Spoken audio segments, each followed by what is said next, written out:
इनका सबसे पहला रूप है शैलपुत्री।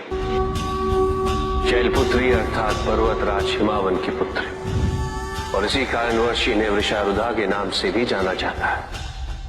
नवदुर्गा का दूसरा रूप है ब्रह्मचारिणी।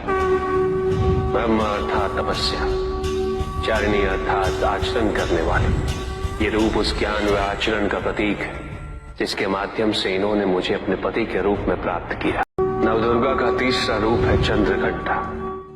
मस्तक पे घंटे के आकार में आधा चंद्र। ये रूप अत्यंत शांतिदायक और कल्याणकारी है। विभिन्न प्रकार के अस्त्र और शस्त्र इनकी 8 भुजाओं में सुसज्जित है। यह नवदुर्गा का चौथा रूप। इनकी मंद मंद हंसी से संसार का जन्म संभव होता है, और इसी कारणवश इसे कुष्मांडा के नाम से जाना जाता है। अष्टभुजा, शस्त्रधारिणी, हिरण्यवर्णा, केवल यही है जो सूर्य के भीतर लोक में वास करती है। 10 दिशाएं इन्हीं से आलोकित, जिनकी कृपा से मूर्ता विज्ञान सागर में परिवर्तित हो जाती है। वो है स्कंद माता।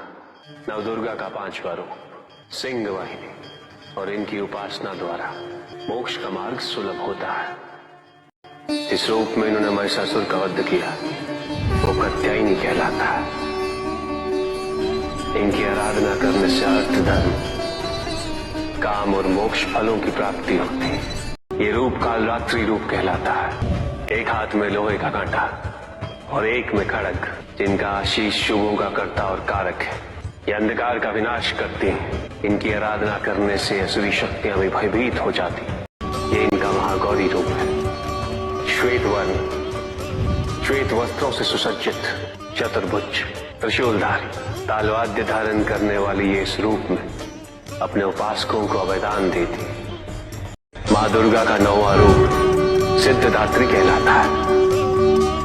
अनिमा, महिमा, गरिमा, लघिमा, प्राप्ति, प्रकम्य, अश्वत्थ, पश्यत्व, ये 8 सिद्धियां केवल इन्हीं की कृपा से प्राप्त हो सकती है।